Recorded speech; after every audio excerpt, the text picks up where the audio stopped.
Rebecca?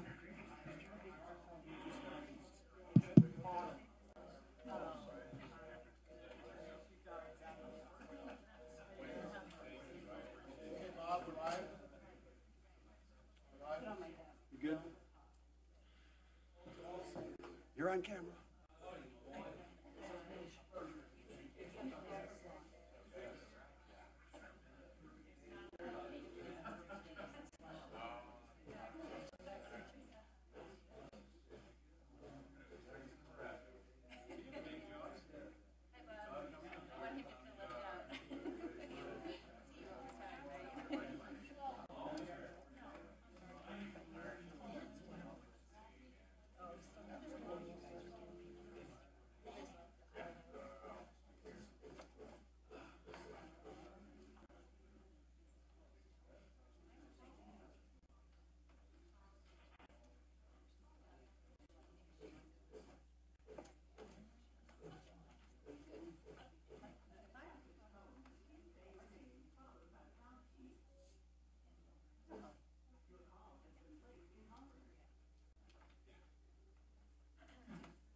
Housekeeping at this point too, let me remind you, all the trustees, if you have a comment or questions, to be sure that you turn on your mic and talk into the mic so that we can hear this both here as well as on our live stream comments. And I will note that Commissioner Milburn is attending this meeting by telephone. Let's begin with the Pledge of Allegiance, which will be led by Rebecca Cruz, and following that we'll have our safety minute with Dave Garris.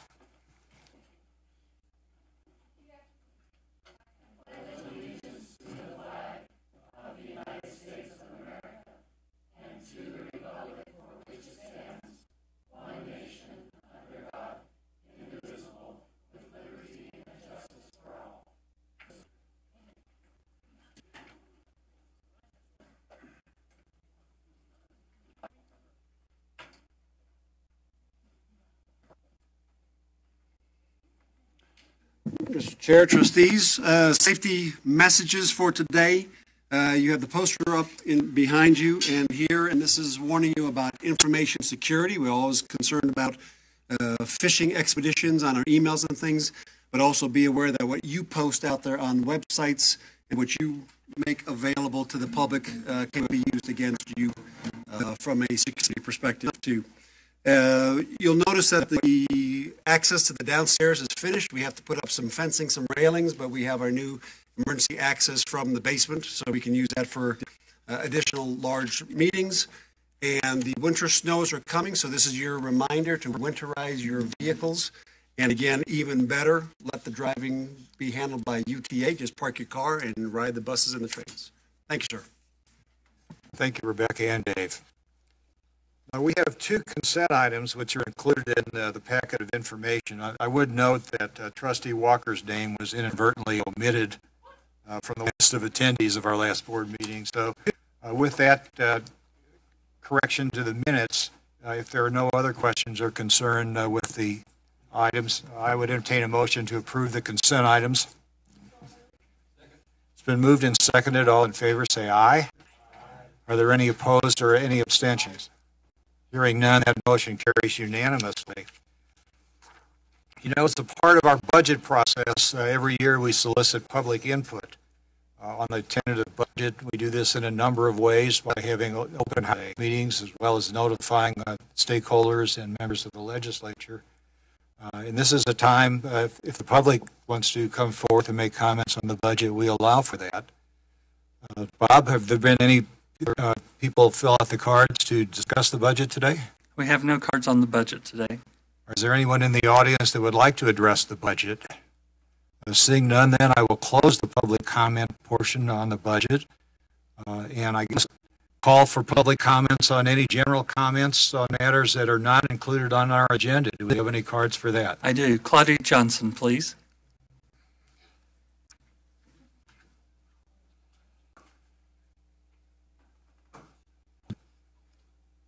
You guys are going to get tired of seeing me here.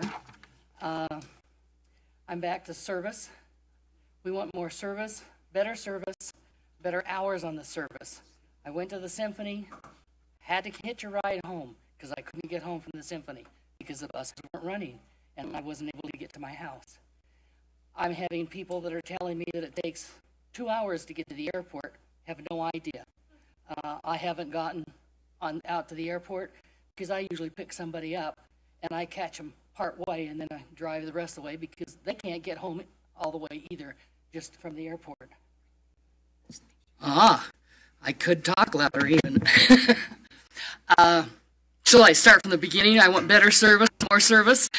I know I've talked to some people and I've gone around and talked to a lot of people that use the transit system, and everybody's saying the exact same thing. They want longer hours. It is really frustrating. And I realize that I grew up in this community, and I realized that it was only 12 minutes. Every 12 minutes a bus would come along and we could catch it. But it was also, those were the days that you always wore a dress and you got dressed up when you went downtown to go shopping too. And those things have changed nowadays. And I realize things have to change. But I still think that people are not getting the money that they should be getting in service by getting the better transportation. Please, I'm still going to advocate it. You're going to get tired of me seeing me here doing this, and I've been doing this for the last 2-3 years. But I really, really want you to reconsider. I wrote a letter and had a lot of suggestions, some that I know were really far out. But this is the time of the year that would be a great time to be able to hit the public and provide an extra service for them during this holiday time. Thank you. Thank you for your comments. Those are issues that we're all concerned about and looking for ways to increase our service. So thank you, and I just want to let you know that we are taking your concerns seriously. There is not a specific agenda item for CEO report at this time, but Jerry, could I ask you to just give us kind of an informal report at this juncture? Happy to, Mr. Chairman. The current event, I guess I'd like to let trustees know about, is what's happening today. The Federal Transit Administration Region 8 is here on site for their quarterly review of the Provo Orem trip project. So this is something that happens every quarter during the term of a project. And the FTA hires a project management oversight consultant, and they look at scope, schedule, quality, safety, environmental issues, and so forth to make sure that the project stays on track and is delivering what we've committed to in our grant agreement. The good news is in today's meeting, there were no significant deficiencies or action items.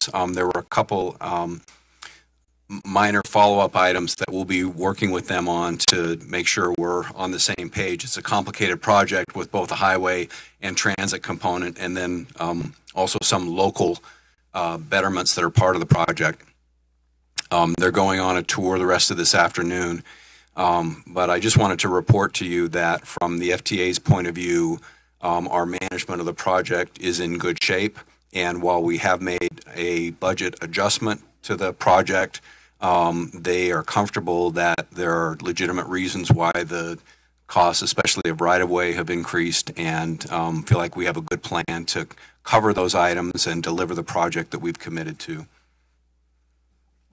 Thank you, Jerry. Are there any questions that anybody on the board has to direct to Jerry on this matter?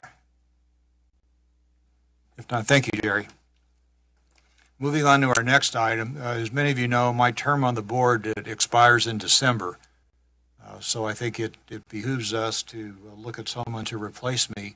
At the executive committee meeting, the executive committee presented or recommended and nominated Greg Bell to fill this position to take effect at the end of our meeting in January.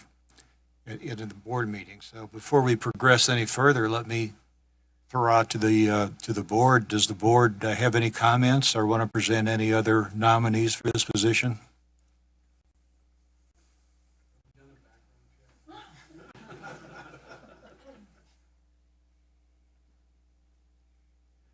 Seeing none, then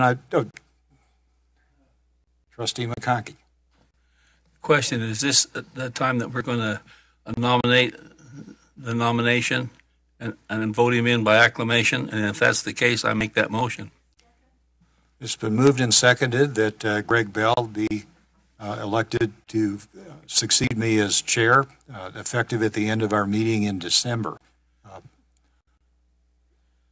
All in favor of that motion, say aye. Aye. Are there any opposed or abstentions? Aye. All right, that motion carries unanimously. Greg, congratulations.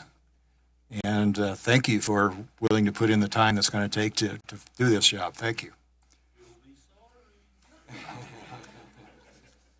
Notice I didn't say that, by the way. You know that the board has adopted various board process policies setting forth the fiduciary duties and responsibilities of board members. And annually, board members are required to complete financial disclosures, which deal with setting forth financial holdings, business relationships, trade relationships, to the extent they may create a conflict of interest. To further, I guess, buttress what we're trying to do here, we've proposed that a change be made to the financial disclosure report and to make all of this information public. I'm going to ask our General Counsel, Jamie Blakesley, to explain in detail these changes and answer any questions that you might have. Thank you, Chair McKinley.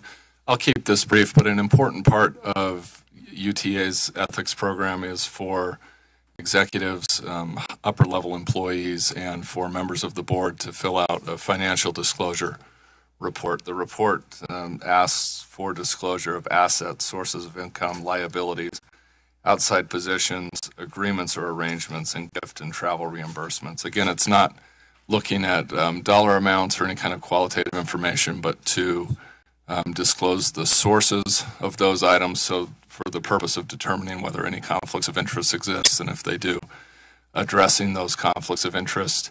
It's been requested of us that these disclosures be modified from confidential disclosures, which they've been in the past, to public disclosures. And the resolution before you proposes to make that change. There is no change to the substance of the disclosures, only to the public versus confidential nature of the disclosure. Question? Hello. So who's asking for this? I know this has been going on for a while, but who specifically? We had a request from the Salt Lake Tribune for the documents. Didn't you give them the documents?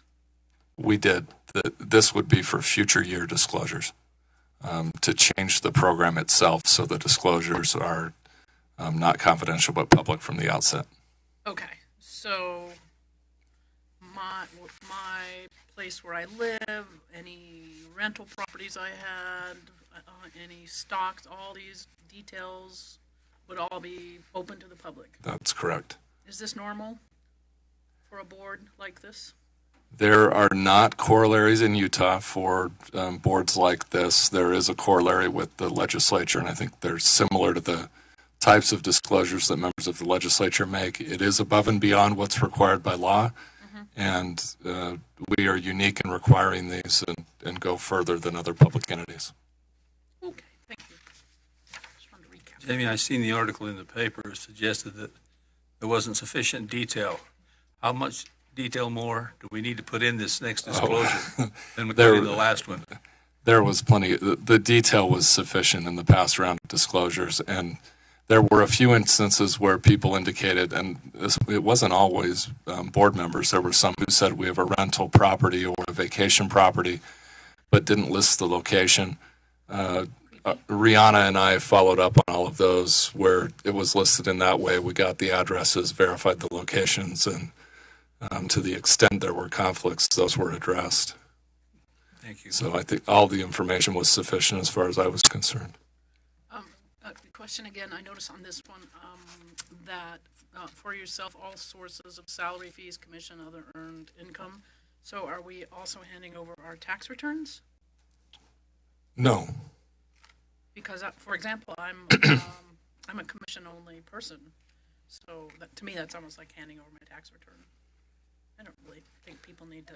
I think it would be sufficient for your line of work to simply indicate that they were commissions on real estate purchases and sales. And we can certainly talk about yours in particular if you had questions, but I think the intent is to make a general disclosure that is specific enough that we can identify that there are no conflicts, but nothing more than that.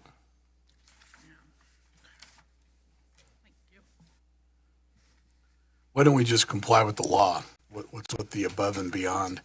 I mean, in my mind, the law is the law. Why don't we just comply with the law? Why do we feel like we have to do more than the law requires? I can go back a few years to when we implemented this. It was with the auspice of a federal investigation and trying to make sure that some of the things that happened with past disclosures didn't repeat themselves. Our history, unfortunately, as an organization is that there were board members who did not fully disclose things that were conflicts of interest. And what the law requires is a disclosure form where board members and others would identify what they perceive to be a conflict of interest. And this adds another layer of judgment, doesn't require the individual to determine whether it is or isn't a conflict, but allows there to be an independent review. It would be difficult to change at this point because it was one of the representations we made to the U.S. Attorney's Office as part of the non-prosecution agreement, that we had this program in place and that it was functioning. And I will say, having done a year of the disclosures, we did find some things with some individuals that did constitute conflicts of interest. We were able to resolve all of those, but it was a healthy exercise, I believe.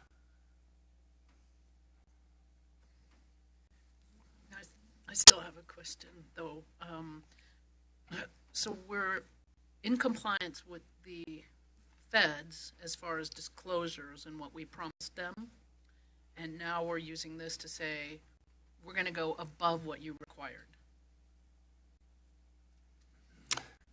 Let me parse out the legal requirements just so it's clear.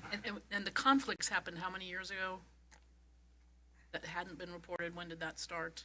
Just give me a little history here, because I'm forgetting a little. There's gaps in my memory. Okay. The first legal requirement would be the Public Officers and Employees Ethics Act, and that would require board members to make disclosures annually and then to supplement them as conflicts may arise of conflicts of interest. And so the form we use for that is a certification document. It has a very short section where you can write in what you perceive to be conflicts of interest and make those known publicly. There were some instances in the past. I'd prefer not to go into those instances in open session, but there were individuals who did not disclose conflicts. It was as recent as the 2011-2012 range, I think is what we're talking about date-wise, roughly. This is off my memory, not looking at the document, so don't hold me to the exact date, but that's roughly when that occurred. There were some others earlier, and I think they've been reported on. The other requirement was not a legal requirement per se, but it is at this point in time a commitment we have made. When we received the non-prosecution agreement from the U.S. Attorney's Office, it was given to us on the premise that we had put in place certain reforms, and one of the reforms we held out to the U.S. Attorney's Office as being complete and in place was this financial disclosure report and the process for reviewing the financial disclosure report. And it was based in part on that information we provided them and the fact that that program is in place and functioning, that they felt comfortable offering a non-prosecution agreement to us.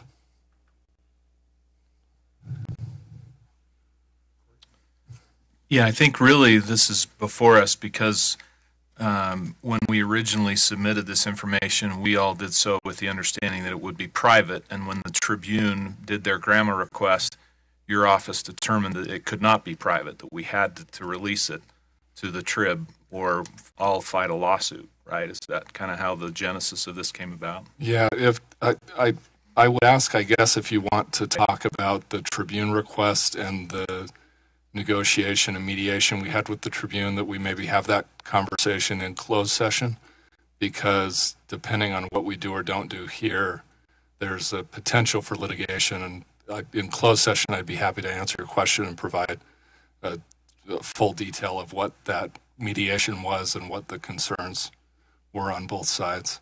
Okay. I don't know whether we could do it during closed session, or I could certainly speak to it offline, but if you'd like the information before making a decision here, I would maybe recommend that somebody make a motion to go into closed session, and then we could have that conversation in that way. I'd second. It's been moved and seconded that we go into closed session to discuss the matter we're talking about. All in favor of that motion, say aye. Aye. Are there any opposed or any abstentions? Hearing none, the motion to go into closed session carries unanimously. Let's take about a 1 minute break, and those that don't need to be here, if you could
Well, why don't we go to open session?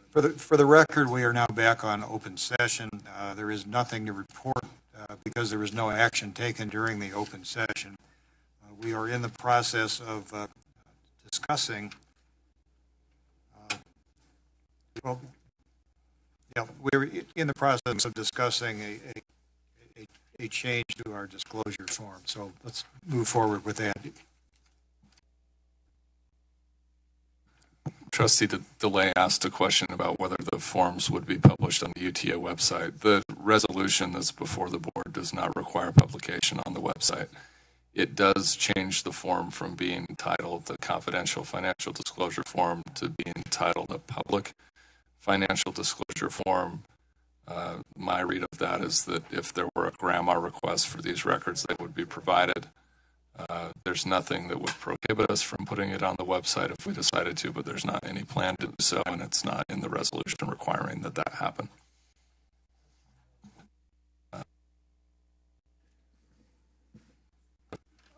All right. I think the presentation is probably finished. Bob, do we have any cards for public comment on this resolution? We do not. All right, then we will not have an open session on that. I would, at this time, entertain a motion to approve Resolution 2017-11-01, approving changes in the annual certification of Board Code of Conduct form. Second. It's been moved and seconded to approve the motion. All in favor of the motion, say aye. Aye. Are there any opposed? Aye. Are there any abstentions? That motion carries unanimously. Thank you. Moving on to item 9 on our agenda. As you know, UTA is subject to the UTA Open Meetings Act, and that act requires annual training for the Board of Trustees. Now I'm going to turn some time over to our General Counsel once again to conduct that training.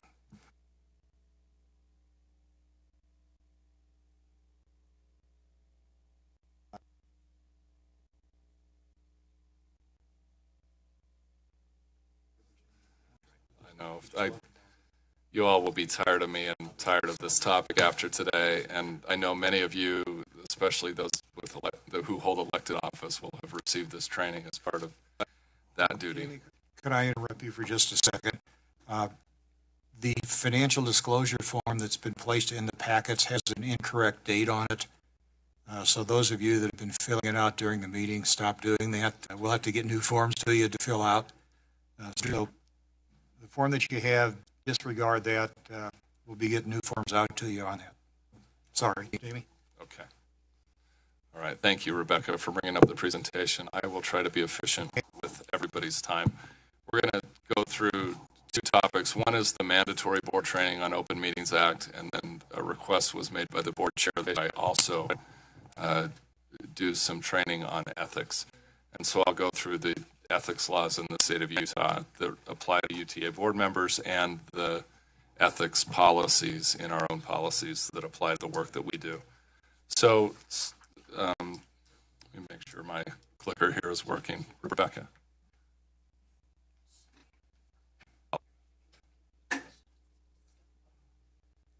you just tap through for me? I'll just tell you. So next slide, and then let's advance 2 more. Next slide, and the next one. Okay, so there's a training requirement in the Act that requires that training occur annually on the open and public.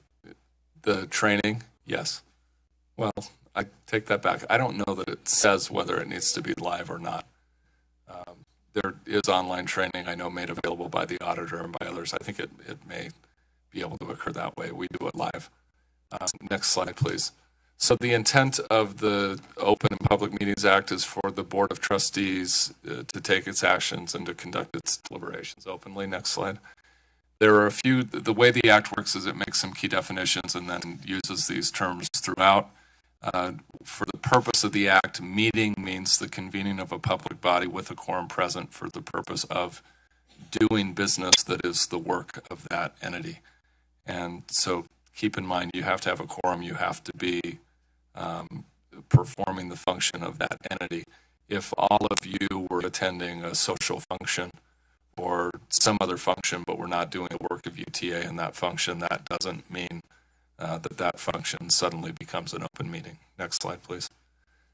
A public body, again, this is the definition for our purposes today. I'll just note that the UTA Board is a public body within the definition of the Act, and that public body can at times also include an interlocal entity or a joint or cooperative undertaking that involves UTA. And an example of that is the executive committee we've created to manage the Provo-Orem Bus Rapid Transit project. And when that committee meets, we treat it as a public body and hold those meetings according to the Open and Public Meetings Act. Next slide.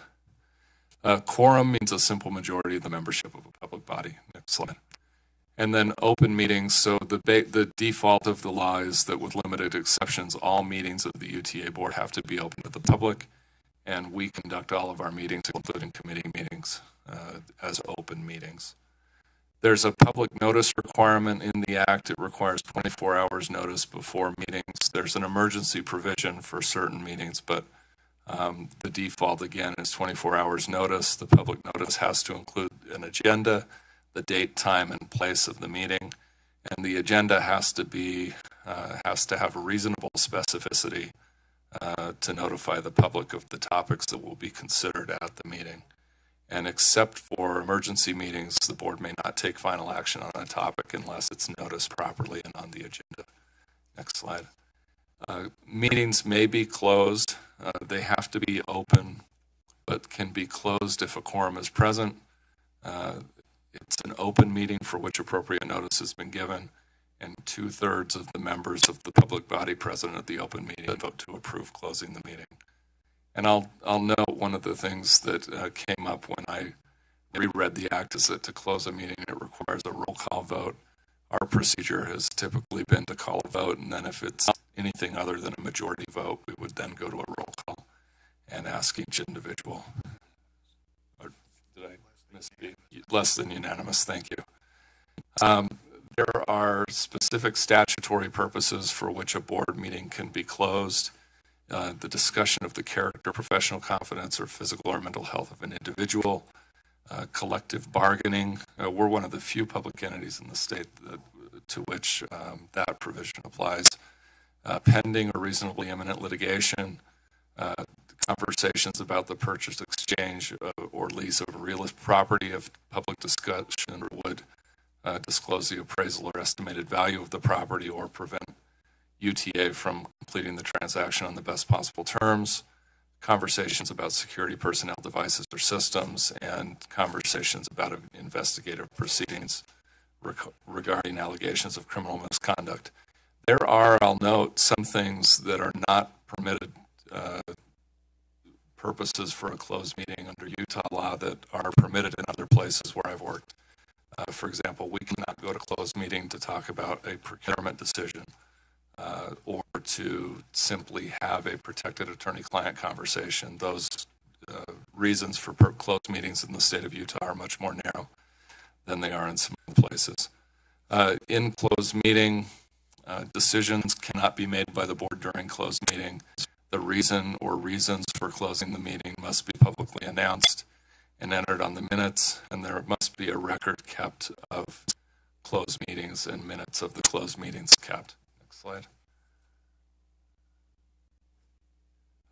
There must be a record kept of all open meetings, and so we have to keep minutes and a recording of all the open meetings. They have to include the date, time, and place of the meeting, names of individuals present, the substance of the matters proposed, discussed, or decided by the public body, which includes the substance of public comments that are made by members of the public and by members of the body, and then a record of votes taken.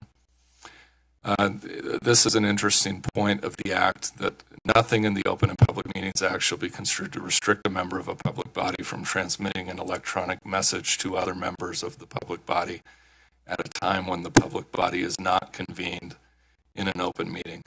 There's not anything in the Act that prohibits directly the use of electronic communications by members of the meeting present, but I would read this as probably cautioning against doing that while the meeting is open and ensuring that all of the conversations that occur during an open meeting occur in the open. And in fact, if you read the advice of other public entities in the state. It's that communications by electronic device among members of the public body while the public body is meeting would be inappropriate and a violation of the act.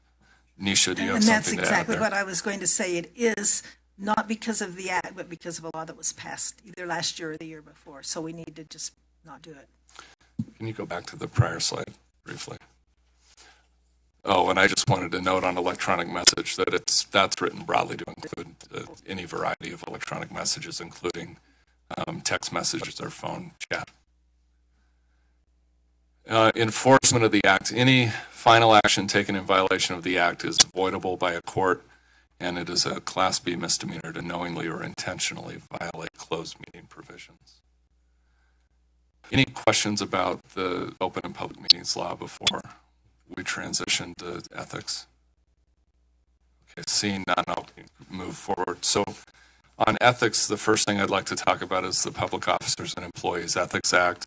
Again, much like we discussed earlier in our meeting, the purpose of the act is to ensure that where there are standards of conduct for officers of public bodies in areas where there are actual or potential conflicts of interest between their public duties and their private interests. It's an act intended to promote the public interest and strengthen the faith and confidence of people in the integrity of government. And it's specifically noted in the act that it is not intended to deny any public officer or employee economic opportunities that would be available to any other citizen, so long as those economic activities do not conflict with their public duties and their public trust. Next slide, please. An agency, again, I'll note here that UTA falls under this definition, even though we typically don't.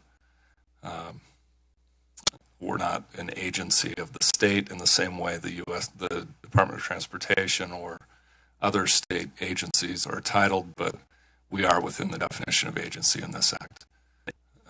There's also a definition in the act of assist, and this will become clear why this is important as we get further into it, but assist means to act or offer or agree to act in such a way as to help represent, aid, advise, furnish information to, or otherwise provide assistance to a person or a business entity, believing that such action is of help, aid, advice, or assistance to such persons or business entity. Next slide, please. A public employee is a person who's not a public officer who is employed on a full-time, part-time, or contract basis by UTA, and a public officer means an appointed officer of UTA. So Jerry and I, for example, and Rihanna are employees of the organization. Board members are officers of the organization. Jamie, is it required that you read this word for word to us? No. It was sent to us. I think it might be, it's fine to just say, do you have any questions? We've all prepared for the meeting. Just saying. Do you want to conclude? I think that's a legitimate point. I think Jamie's in agreement with that. So I encourage you that if you did not have time to read this presentation in the packet, please do so because it is helpful to us. I'm not aware that we have any other closed session items that we need to deal with. The only other business is that two announcements I want to make. Number one, our next regular meeting of the Board of Trustees is going to be December 13th, which is a couple weeks earlier than normal, but because of the holidays, we're going to have it on the 13th. Also let you know that tomorrow we're having our annual Customer Appreciation Breakfast in the Joseph Smith Building. It starts at 8 o'clock. It's a great event. I think people enjoy seeing employees of UTA as well as the board members there. So if you can make it tomorrow, I will see you there. It's a great thing to attend. With that, I think we've concluded our business for today, except for something Jerry has to say. I just want to say a little bit more. Thanks for bringing up that appreciation breakfast. I think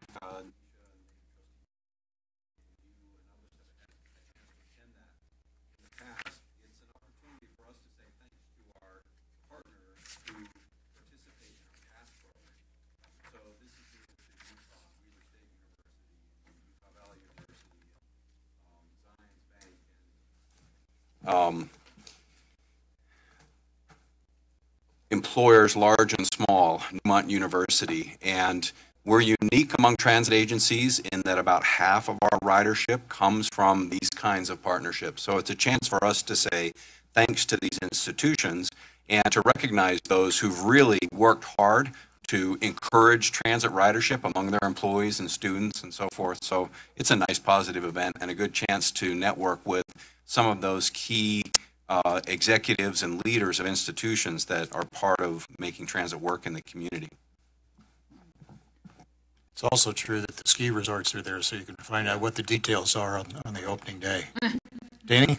I have a question. I received a couple of emails, maybe some of you got the same one, inviting me to take a survey from a steel company, the steel that's used for manufacturing the kind of things that we build between roads and rail and stuff.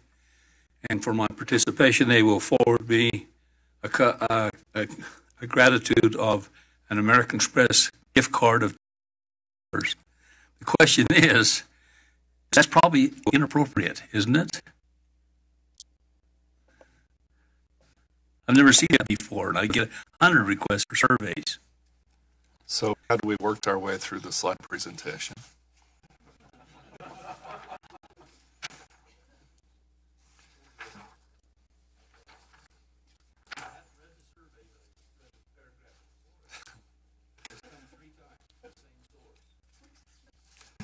Anyway, I won't. You can read the presentation, but there's a threshold on gifts, and if it's below a certain amount, then that kind of thing doesn't need to be disclosed and doesn't create a conflict of interest, and $25 is under that threshold. Threshold's $50. All right, having answered that question, Danny, I would entertain a motion to adjourn. Moved and seconded. All in favor of adjourning, say aye. We are adjourned. Thank you.